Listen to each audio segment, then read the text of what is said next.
I've been meaning to tell y'all a few postal stories.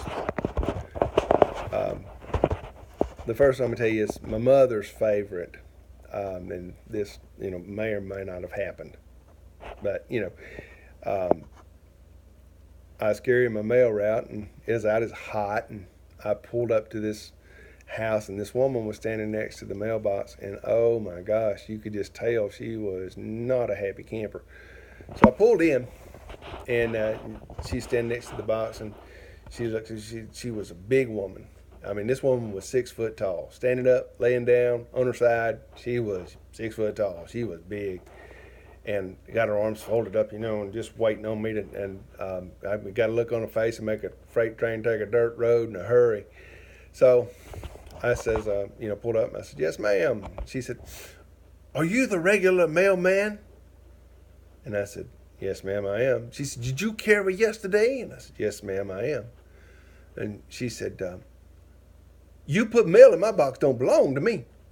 And I said, "I'm sorry." And I started reaching for it. She drew it back. She wouldn't let me get it. And I said, "What's the problem?" She said, "This mail doesn't say Price. My name is Price. Everybody lives here named Price. Said if mail don't say Price on it, it don't belong in this box. This box is Price. Price, Price, Price." She said, "If it don't say Price, it don't go here." She said, "You understand?" I said, "Yes, ma'am, I understand."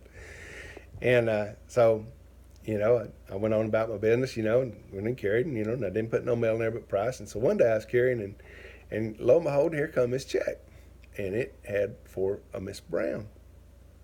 And I remembered our conversation, and I said, "Well, okay, there ain't nobody there but Price." So obviously, the people that are sending this check don't know, what's going on. So sure enough, I pulled in there a couple days later, and there stands Miss Price, and she's standing at the mailbox, and she's still big, and she's still got a look that'd scare you bad. And I pulled up, and she said, "I want to know something."